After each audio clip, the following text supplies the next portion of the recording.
Yesu. Mana tuje imbere yawe, tuje kuvuga imirimo yawe ukora.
declare manine for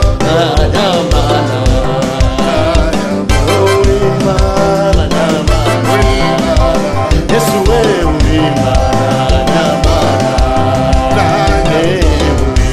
hallelujah hallelujah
Urimani kumengera urimani kongera imyaka yo kurama turavuze murera turavuze ngo nushimye no mwipfa ryanjye izina ryawe ritari duhumuriza izina ryawe ritari turuhura tuguhaye ikaze muri kano kanyamuteka mubane natwe umuntu wese ugiye kuba umuntu uzumvise indirimbo umuntu usuba muri gahunda yo gusenga umuntu uzumvira ijambo azahemurwe naryo umwuka w'Imana azamushyigikire bewe twasimanwa tuguhaye ikaze papa ni wowe wenyine wihagije turavuze ngo umuntu wese udukurikiye urikurikiye umwanya jambo bamwe akire urwaye akire ufite ibibazo aruhuke ufite nimba n'agahinda ni wese amandora uri kurwana n'iminsi uri kurwana n'abarozi uri umwanya yakire n'iruka waguye wasubiye inyuma umwuka wera mushyigikire ijuru rimwishimire uwiteka we turagushimye kumwe natwe tuguhaye ikaze na karibu mwana muri byose mu izina rya Yesu wa Nazareti amen.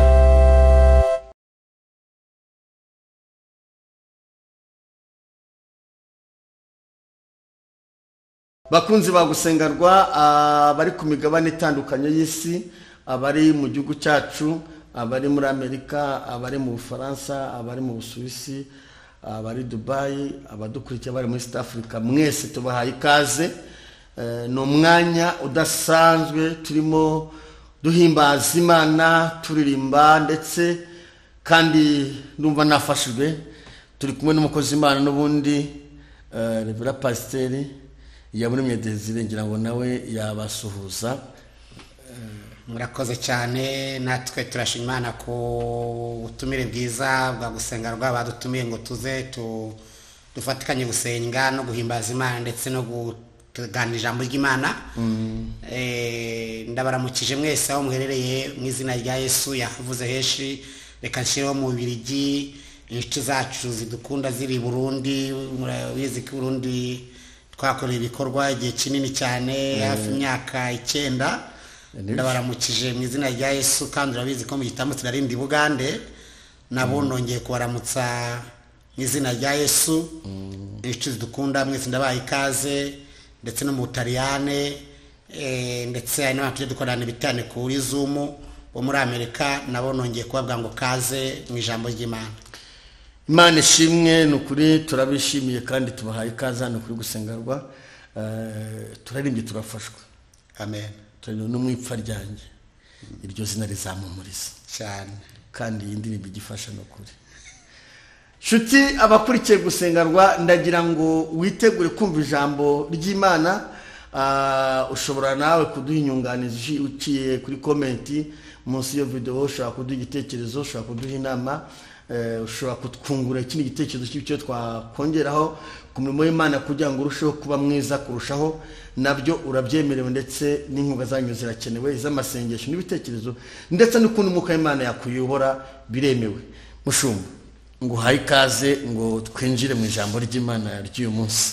murakoze cyane. Ijambo ry'Imana ry'uyu munsi turasangira mwese kuryumva kumwe, ndetse n'umukozi Imana unyakiriye arajya agira icyo agenda avugaho. Turi n'umushyitsi watugende nawe turamuhaye ikaze mu izina rya Yesu. Abakameramani abari kudufasha mu gucuranga, mwese mwahaye ikaze mu ijambo ry'Imana. Ubutumwa bwiza bwa Yesu Kristo uko bwanditswe na Yohana ibice 9 niho tugiye kuganira amagambo y'Imana yere ku murongo wa mbere. Aravuga ngo akigenda abona umuntu wavutse ari impumyi. Abigishwa baramubaza bati, mwigisha, ninde wakoze icyaha, ni uyu cyangwa ni ababyeyi biwe ko yavutse ari impumyi? Yesu arabasubiza ati, uyu nta cyaha yakoze cyangwa ababyeyi be, ahubwo ni ukugira ngo imirimo y'Imana yerekanirwe muri we. Murongo wa 4, mwiriye gukora imirimo y'uwantumye hakiri ku manywa. Bugiye kwira n'igihe umuntu atakibasha gukora. Nkiri mu isi ndi umucyo w'isi. 6, amaze kuvuga cyo acira amacandwe hasi, ayatobesha akondo, akamusiga ku maso. Aramubwira ati, genda wiyuhagire mu kidendezi cy'Isorowamu, hasobanurwa ngo yaratumwe. Nuko aragenda ariyuhagira, agaruka ahumutse. Murongo 8, abaturanyi be n'abamubonaga kera ahora asabiriza barabazanya bati, uyu siwe wicaraga asabiriza? Bamwe bati niwe, abandi bati siwe, icyakora asa nawe. Nawe arabasubiza ati, ninjye. Baramubaza bati, mbese wahumutse ute? Arabasubiza ati, wa muntu witwa Yesu, Amen, yatobye akondo akansiga ku maso, ndahumuka.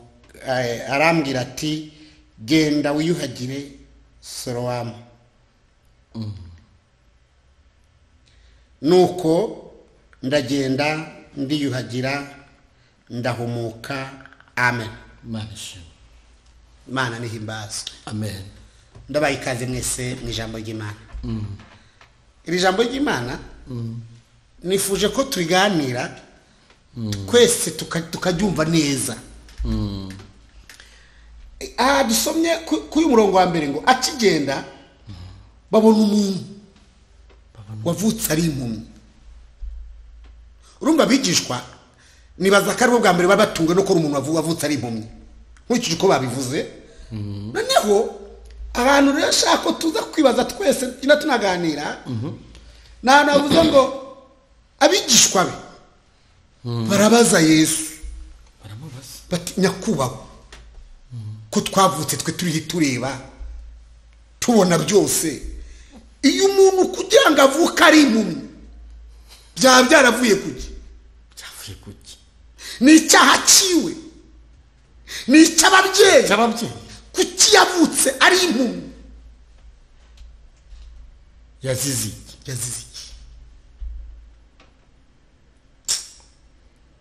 Ariko uretse urabyumva ibyo bintu, urabyumva kuba muri isi turiho abandi bakora bikemera, abandi bikanga, abandi bakora mariage bakabyara, abandi ntibazare, abandi bategura amakwe bikanga, abandi bakabikora bigakunda. Ni icyaha cyabo. Abandi bacuruza, abandi bagahomba, bikemera, abandi bikanga. Byatewe n'iki? Maniki biva ni icyaha cy'uwo muntu, oya, cyangwa ni icyaha cy'ababyeyi be? Oya. Haleluya. Maniki ntabwo ari icyaha. Haleluya. Ntabwo ari icyaha ciwe. Si icy'ababyeyi. Kuba wavukira ahantu hatazwi, kuba wavukira mu buzima bugoye, kuba wavukira mu udakeneye ukavuka isi itagukeneye, si icyaha cyawe. Wari umwana wumva yakiyahura avuga ko kinaje mu isi, akabaza nyina ati mbwira data, nyina ati sishaka no kubaza ibyo nanjye simuzi. akabaza bati none kuki mbayeho gucaza yavuga yabwiranye ati ndaza gusura ati utazasenya urugo nashatse undi mugabo wowe ntago havutse nuhaza se ukazenya urugo urajya hehe agahera mu kirere si icyaha cye akibaza ni cyaha cyanjye nabye kuki munabaye guki rumva mukozi w'Imana si icyaha isi irafite ibyo bibazo turimo tuganirira muri ijambo isi yose biratera agahinda iyo mugiye gucuza ugafata umuryango undi agafata uwundi wowe ugahomba ukakinga wa wundi wacuza kuri ndafatika akazamuka akagura imodoka akiyongeza iyindi usigira wibaza ngo ni icyaha cyanjye nababyeyi navutse mvumye kuki ntajya amahirwe nk'abandi ariko reka mbabwire ikintu kinejeje mw'iri jambo Yesu yashibije haleluya amina Yesu yahise abwira abigishwa arababwira ngo reka mbabwire ntabwo ari icyaha cy'impumyi urumva neza si n'icyaha cy'ababyeyi ahubwo ni ukugira hihishemo ngerese nahura ko hihishemo umugambi w'Imana maze kubyumva neza uko yavuze ngo ni ukugira ngo imirimo y'Imana yerekanirwe ni ukugira mushumba bishatse kuvuga ngo hari igihe ibintu bidutsikamira ari ukugira ngo imirimo y'Imana izerekanirwe mu bidutsikamiye no gusuzugurwa cyane umuntu ashobora gusuzugurwa cyane akananga akanyagwa n'ijambo akananyagwa n'ijambo ariko kugira ngo imirimo bamwe bakanamwitirira ko ari ibyaha yagiyemo abandi bakavuga ati nuko atanazi no gukora erega y'ubu byamubayeho baramusaba ati isuzume waraguye wihane igenzura ntabwo Imana yakugenza guke ntabwo Imana ari ingome bikugira ukumeze ariko yo baravuga ngo sinzikura ku binyangamuga gutya no kwenda gukomeje ajyabwe ngo naho napfa nyiriki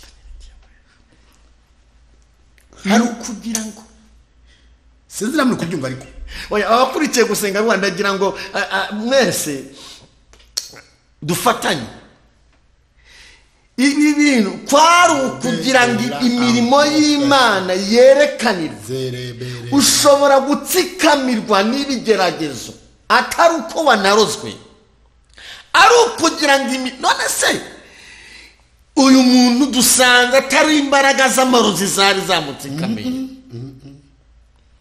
ntabwo ari zo ntabwo ari amahembe ntabwo ari amahembe bari bamwohereje ngo bohereze amufate ahubwo dusanze harimo umugambi w'Imana ari ukugira ngo imirimo y'Imana izerekanirwe mu bantu bose bamuzi babimenye ko hariho Imana ko hariho Kristo hariho Imana amen Yesu nashimwe cyane reka mbabwire muri ibyo yavuze ngo nyura mu misozi nyura mu mataba avuga ngo hose ni kwarushya umutima avuga ngo ariko nyasaba Uwiteka kugira ngo amfashe avuga ngo Uwiteka nawe ntatinda kunyumva birashoboka ubuzima ubayemo wowe kutwumviriza wowe ukunda kumviza amagambo avugwa ku uri gusenga rwa uyu munsi nkuzaniye ijambo rivuga ngo ntago ari icyaha cyawe ubuzima urimo si icyaha cyawe uko umeze kose kuko tugenda kuvuga iby'ibyaha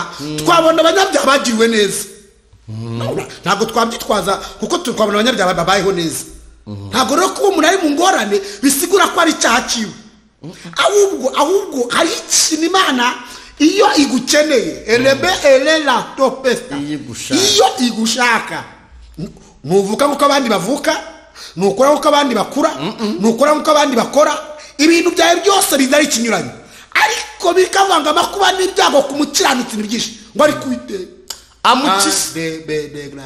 amukiza muri byose uyu muntu yarasuzuguwe mu buhumyi bwiwe uyu muntu yaragayitse mu bantu ku buryo umuntu wese ari impumyi yavuga ati ngo iyo kunyaga avuga gutya bya gufuma apfa cyangwa se inda yikavamo uyu munsi ari avuga ngo kuvuka kwanjye kuki nditavuyemo navuye iki kuki naje ku isi nakenewe hari abantu bavuga isi itabakeneye karitse bavukiyemo itabashaka ariko umuntu akabaho.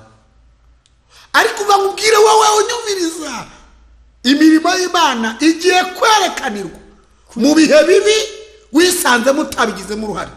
Manishimwe. Imirimo y'Imana igiye Kalasinimo. mu buzima wisanzemo icyakora waramutse waragiye mu byaha ukikwegera ingaruka, ni umwanya wo kuvuga ngo Mana ngirira imbabazi, kuko nazo ziratangwa, nta mpamvu n'imwe. Ariko ikintu cyose cyakubayeho Imibabaro utabigizemo uruhare, ntuzane ijambo rivuga ngo ntubabare cyane. Imirimo y'Imana izerekanirwa muri ibyo bihe. Leleba buno buhanuzi. imirimo y'Imana izerekanirwa muri ibyo bihe. Mana nishimwe. Haleluya. Ibyo yisanzemo Birashoboka ko umuntu yisanga mu bihe atagombaga kubamo, akashakisha impamvu yabiteye akayibu, akabati kusema ni ibintu kugira ngo byatewe n'iki. ushobora kwisanga uri impfubyi Kandi ibintu byatewe n'iki? Turi mu bihe abantu benshi afite ibikomere, turi mu kwezi twibukamo ibihe bigoye. Abantu umuntu yibaza ngo kuki ibintu byabaye, kuki nisanze meze uku, kuki ubuzima bumeze uku. Ariko uva nkubwire, komere, humura, turaguhumurije, turakwihanganishije. Imana niyo urira umutima yasikara ubwo yakurinze ntupfe, ubwo yabanye nawe, ubwo ugihumeka, ubuhumyi bwawe ntacyo butwaye. Ubuhumyi bwawe, bwa buhumyi bw'ibibazo, bwa buhumyi uko wavutse, bwa buhumyi bw'ibyo byapfuye ku buzima bwawe, bwa buhumyi bw'uko wisanze uri wenyine, humura, imirimo y'Imana iriteguye kwerekana muri wowe. imirimo y'Imana. Dawidi niwe wavuze ngo kurira kwarara umuntu ijoro, ngo ariko bwacya mu gitondo impundu zikavuga. Imana nihimbazwa. Mana ishimwe. Kirabizi ko umuntu yarararira akabura umunezero, akaryama akabura ibitotsi, ariko aravuga ngo nukuri birashoboka ko igitondo kimwe yabyuka impundu ziri kuvuga kandi yarayarira. Wari uzi ko ibyo bihe nawe bishobora gutuma ushaka kuzamuka. Haleluya, haleluya, haleluya, haleluya. Nibyo ugeze ahantu ubona ko birangiye. Haje n'icyorezo cya corona, abantu bose batakaje ibyiringiro, ariko nzanye ijambo ivuga ngo Imana izerekana. Imana izerekanirwa mu bihe uri kunyuramo. Tambobe Rebedasta ageze ku murongo wa 4 avuga ngo mwiriye gukora imirimo y'uwantumye.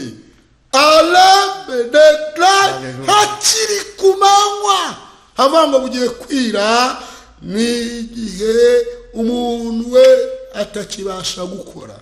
Haravuga ngo ariko nyiri mu isi ndi umucyo w'isi. Aya magambo ashatse kuvuga iki bene data? Kuba umucyo w'isi. Tubanze dore ngo nkwiriye gukora imirimo. Ni nka yarashatse kugira abo bigishwa ati muri izi mu byanzanye nabyo birimo mu byo naje nje gukora mu isi.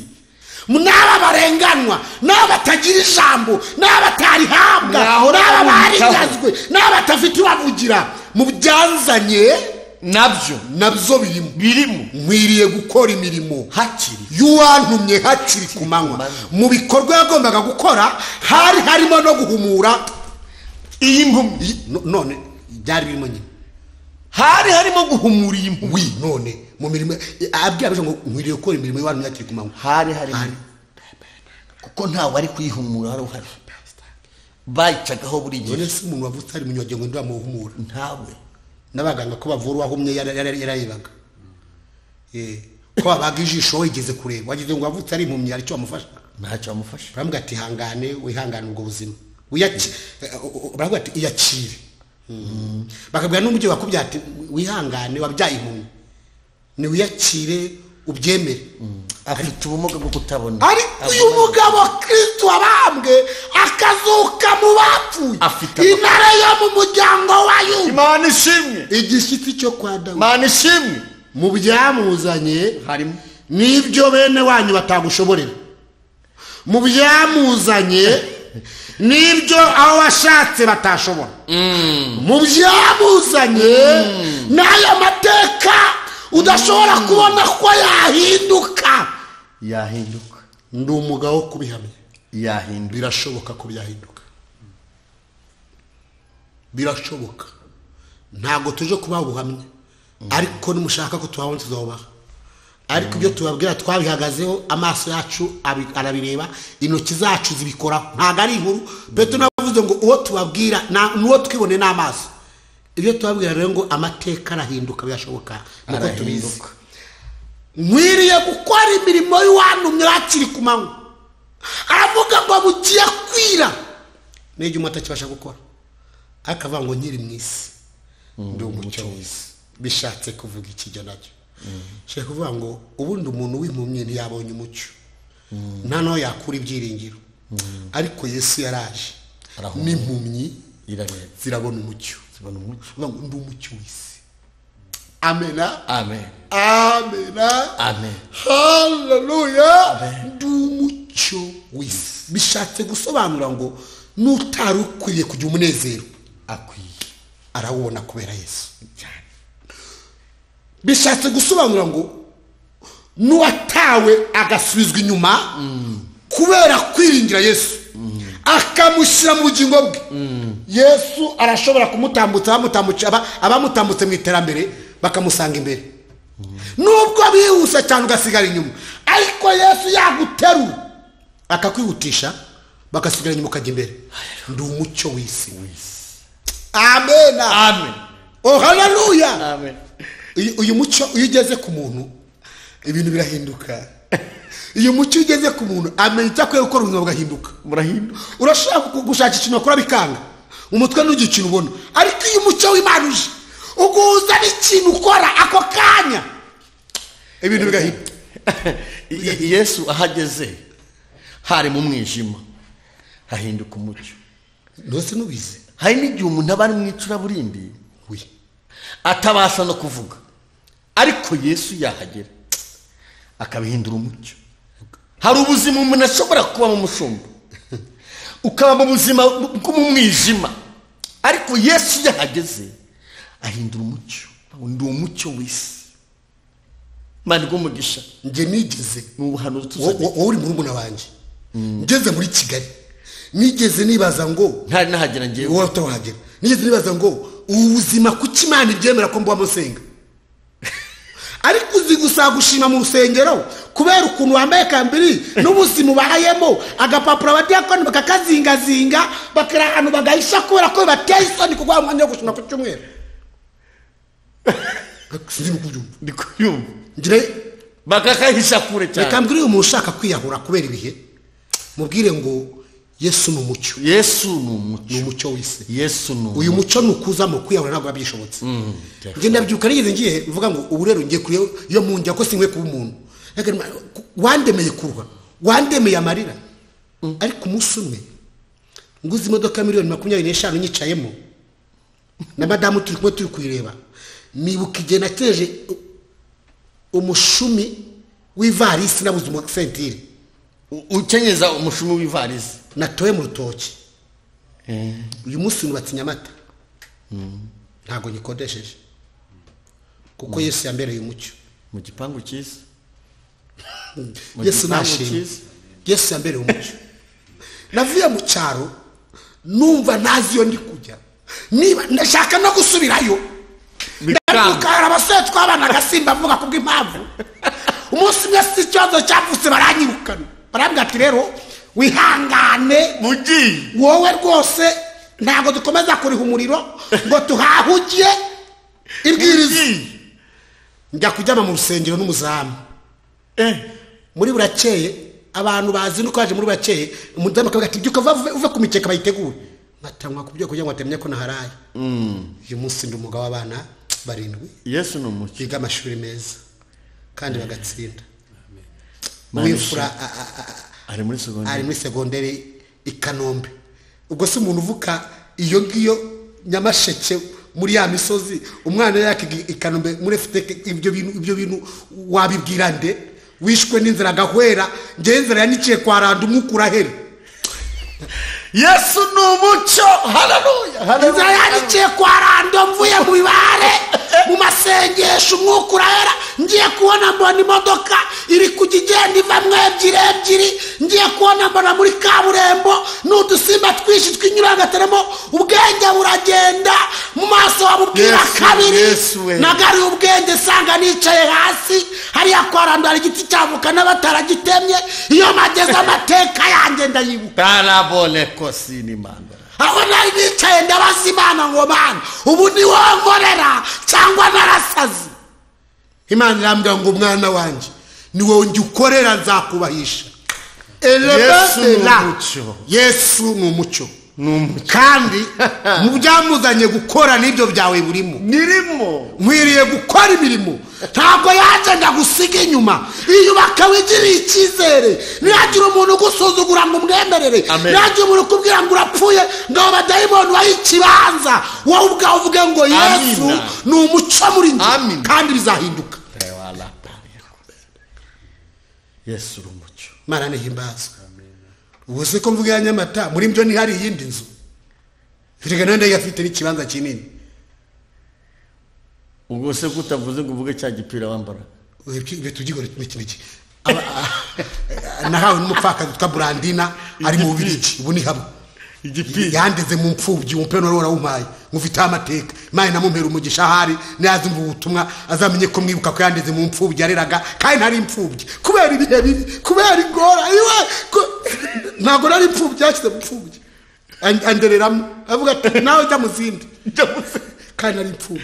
Imana imumugisha Brandine ndakusaba umugisha yari umudiyakoni Remera yo nabaye umugabo n'ukuri kose musuyi wanjye ndatuye hafi y'umujyi wa Kigali n'iminota 30 kugera i Kigali muri ville oyo nawe nageze bashyize n'umujyi amakaro warafashe kandi tumeze rero narindi bamubwira ngo rero ndafashijwe Yesu mwami ukwiye kubimenya neza ko ari umucyo muri wowe. Imana ihimbazwe. Reka nute kwera umwanya. Amen. Ageze ku murongo wa 6 amaze kuvuga cyo acira amacandwe hasi ayatobesha kondo akamusiga ku maso. Ibintu by'Imana byateye ubwoba.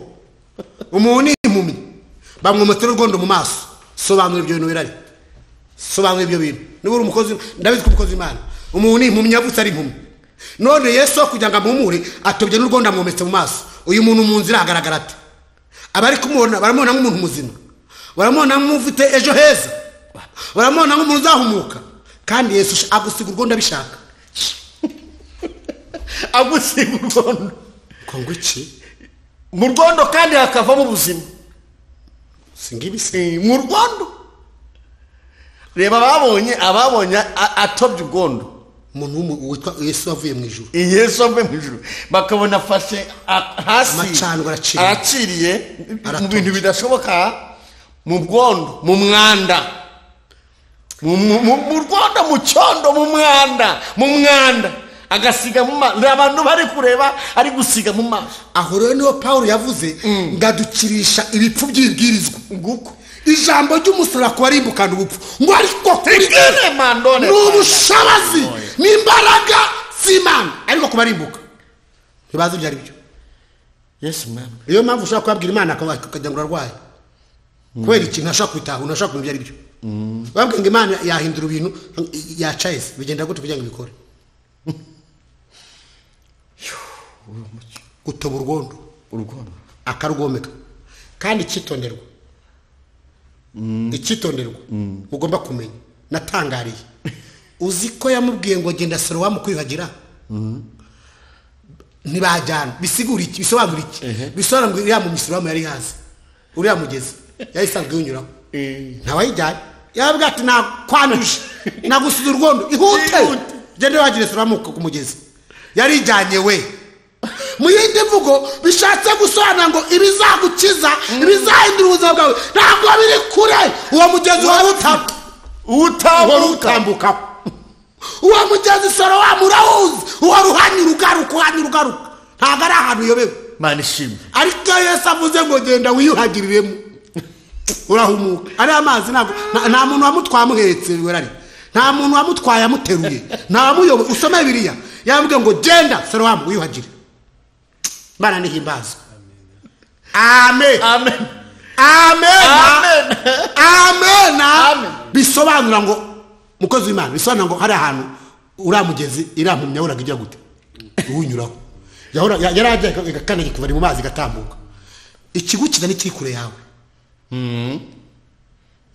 Yesu nashimwe Yesu nashimwe amen ikiguhindura ubuzima ni kiri kure ikikubahisha ni kiri kure ahubwo turindira ijambo rya nyiri ijambo turindira ijambo rya nyiri ijambo ntako biri kure ngo iki erega buriya n'ubwo abantu twiga dusenga tukagira ibyifuzo ndabizi ko mbivuze abantu banyumva nabi uri twagombye gusengera ubugingo gusa no gusema Imana kwiyana no gukiranuka ibindi byo dusaba icisha mu bantu inzira zabyo uhora uzitambukaho buri munsi namba bavuze ngo mushaka ubwawe no gukiranuka ibindi byose birahari n'inyongezo ntabwo biri kure amen haleluya Imana nishimwe ndazi neza wowe uri kunyumviriza n'undi uzanyumva wese ndagira ngo mubwire ko akwiye kumenya neza ko bimukiza bitari kure kamahirwe y'umugisha we bitazava kure ari iruhande rwe uzabona umuntu akubwiye ngo ngwino nkwigishe gucuruza inkweto ngwino nkwigishe gucuruza ibitenge ngwino mu kandi kanya utangiye kujya kurangura i Dubai amahirwe yawe ntabwo ari kure munyumve ntabwo biri kure iyi mumyahoraga ihanyura ariko Yesu iragenda igezeyo tuyora amazi ize ku maso ako kanya birarebye bitangiye kubona ibintu haleluya oh haleluya irabona igitabonaga irabona ibitagaragara abantu banejeje mu kandi tugiye gusengera abantu dusoza ahantu hanejeje ntavuze ngo abari bamuzi kera nawe ashaka kuza kurangiriza abari bamuzi kera mu yindi mvugo barakuze barazi kuri nyagupfa barazi kuri nyakwigendera barazi ko byagucanze barazi ko wahombye barazi ko ugiye gupfa barazi ko wagowe barazi aho uvuka barazi ingorane zawe barazi n'akazi utahamo abari bamuzi ngamaze guhumuka kanishimwe ngamaze guhumuka garutse baramwitegereza abari bamuzi rega abantu baratuzi baratuzi sha abantu baratuzi kandi reka mbwire ikintu gikomeye gukira ugakira bari bakuzi ntibyoroshye urebye ukuntu bamutwaye mu rukiko usobanura ibi bintu gukira mu bantu bari bakuzi atari Imana yagutabara ntabwo ari ikintu cyoroshye niyo mpamvu abantu batuzi u Rwanda muri kahise batuzi uko twari tumeze iyo tubabwiye ubuzima turimo ntibemera kuko baratuzi hari ahantu havuga ngo ibeze ukuntu cacaka turabazi mwebwe kuko bafite ifoto y'ukuntu twari turi bafite ukuntu bari batuzi hari umuntu twaba tugendana umunsi umwe imodoka nta mutwe arimo ifoto tuvuye i Burundi turimo tugenda ageze hariya ahangaha urenze Nyabarongo arabaza ngo ariya mazu ngo buriya n'abanyarwanda bayubaka ngo hoya ngo ntabwo abanyarwanda bashobora kuba ari amazu ngo ariya mazu ngo ni abanyamahanga ngo baza bakubaka abatuzi kera ndabwiza ukuri amazu bagenda banyuraho ntibemera ko ari abanyarwanda bayubaka uwo wajya ngo mwege turabazi n'iri terambere ntibarigenda ni nyakatsi niyo twibuka icyo tangiye ni abari batuzi iyo uzamutse Nyamata ugenda ureba ukagira umuntu arakuvuga ati njyewe umuntu yanyibwiriye nari namuhaye rifite amwe ati ntabwo ari mwebwe mwaka y'amazu nimutubeshye nta mafaranga mwayakura hehe hari uwo mwaburana mukabipfa hagati ceceka uhore mwebwe nimwakunda kwaka y'amazu abari batuzi kera mana ishimwe nta kintu kiriho cyo kwemeza abantu ko bahumutse ariko humura Imana izabemeza. Haleluya. Haleluya. Nta kintu gihari cyo kwemeza abantu ko ibintu byahindutse ariko Imana yabizi izabemeza. Arabwira baravuga ngo niwe, abandi ngo siwe, abandi ngo asa nawe, baramupfa induru z'ibinduru, ariko arahindukira arabwira ngo ni njyewe nari impumyi ndareba. Bamaze ngo none wahumutse ute? Habwa ngo wa mugabo witwa Yesu, wa mugabo yatobya kondo akasiga ku maso ndahumuka. Urari sengera abantu wa mugabo witwa Yesu uhindura wa mugabo witwa Yesu uhindura ibihe n'imisi, umugwaneza utarobanura ku butoni. Bavuga ngo urapfuye akakubwira ngo umuru uzabaho. wa mugabo Njye umunsi umwe njyamye musengero mwakoze Imana mwe muneraje arambwira ngo wowe ntacyo umaze, waje uko icyo wasubanye mu cyaro. Ndarira njyana Imana yambwira ngo mwana wanjye humura nzakugirira neza. wa mugabo bita Yesu Ibi mvugo ugeze mu rukiri ayo mateka bayakubwira barayazi, n'ibyo ntavuze barabizi, wa mugabo barabizi. Abari bamuzi kera tujye gusenga. mushumba Imana igumugisha. Amen. Ndagira ngo ntabwo ndaza gusenga, mushumba nuraza gusenga, ariko ndagira ngo nkwibutse ko hari umugabo bita Yesu, wa mugabo bita Yesu. Urumva kure watangarije wa mugabo bita Yesu. Barimo barajya impaka yicaranye ibanga wa mugabo biwe, mujya mwumva bavuga wa mugabo bita Yesu. Mwege mutemera, Mwebwe mutemera mudahanaga wa mugabo we yatobya kondo. Yesu agutobera kondo wowe udukurikiye, asige ku maso, aguhumure weme, ugende wemye. Wa mugabo bita Yesu ni muhure mu kazi wawe, muhure mu rugo iwawe, muhure muri ministeri yawe, muhure muri business yawe, muhure mu ivugabutumwa, muhure aho urembeye, muhure aho ufitiye ikibazo, pfubye uhure n'uyu mugabo bita Yesu, wa mugabo utarobanura ku butoni. Buriya babwiye ibintu bikomeye kuko bo nta kintu bari gukora. Wa mugabo utarobanura ku butoni niwe watobya kondo. Yesu nashimwe. Wa mugabo bari babizi ko hura mucaho nta n'icyo bari gukora, ariko hari umugabo. Ndagira ngo wifurize inshuti zagusengarwa, hura na Yesu mu izina rya Yesu. Hure na Yesu, abana bahure na Yesu, mama uhure na Yesu, mubyeyi uhure na Yesu, mupapa uhure na Yesu, musore ubabaye ndakwifuriza guhura na Yesu. Aho utuye uhure na Yesu, nuhure na Yesu uraca. Imishinga yawe yapfuye uhure na Yesu. Mushumba nkwinginge, ntabwo nasenga uhari, ahubwo ndagira ngo twingingire Imana mu mavuta Imana yaguhaye. Ubwire Yesu ngo Yesu, hari abantu bakeneye kukubona n'ukundi kose umwuka Imana kuyobora, ngo haye kaze udusengeye mu izina rya Yesu. Tugiye gusenga Imana aho uri, urapfuka maze kumva aya magambo. Aho tuzasengana naca mu butumwa ubyizere kandi ureke kurira, hariho ibyiringiro. Si wowe wakoze icyasi n'ababyeyi, ahubwo ni ukugira ngo imirimo y'Imana yerekanirwe mu buzima bwawe. Reka kurira no kwiheba, reka kwiyahura, reka ubwoba, reka kumva ugiye gupfa. Birashoboka. Mana data wa twese, turagushimiye kuri umwami mwiza, turagushimiye kuri uwo kwizerwa. Haleluya, haleluya, nuhimbazwe. Turasengera ubwoko bwawe muri ibi bitoroshye.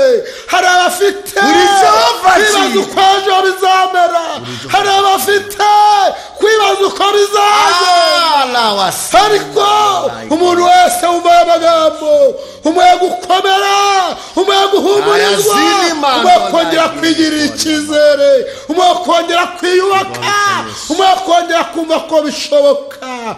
Halabidina ahure nawe Yesu, Lolo ahure nawe.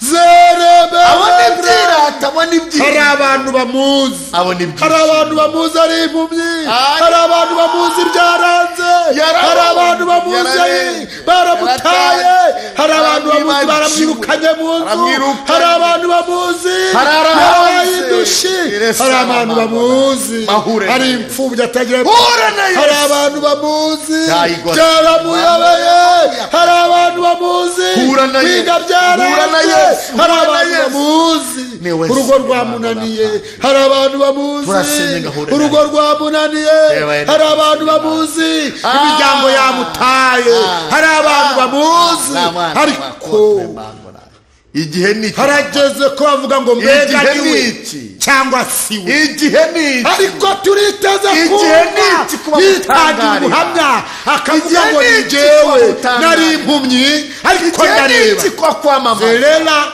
lango berera ninima yizengurutse w'igihe tinafite leleba alala zono brerega, ariko iki shoboza umuntu wese kukubaha no gukiranuka, kuko ibimukiza ntago biri kure, ibihindura ubwabyo ntago biri kure. Sorowami irahari, Sorowami irahari, kubizera Sorowami irahari, kariya kagezi karahari, kariya kagezi karahari, kandi uracyakora, urakoze,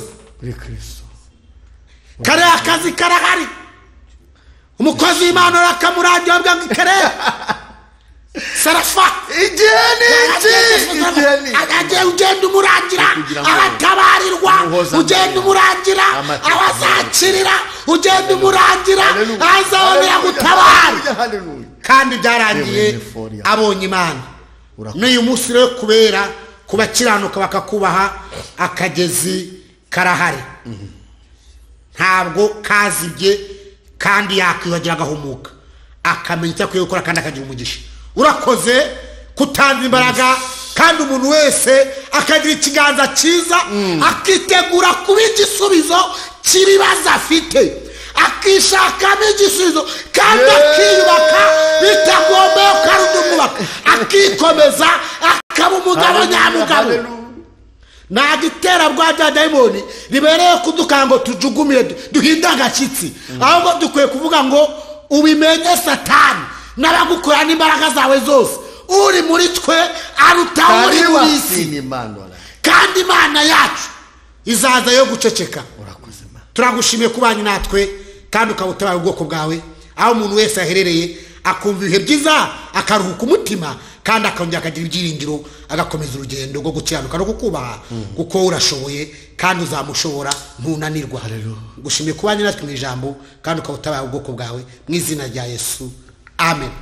Imana ibane umugisha. Inshuti zagusengerwa, ijambo ry'Imana akagaruka, turavuze ngo bikubere uko wizeye, mu izina rya Kristo wa Nazareti, amen. Bye bye.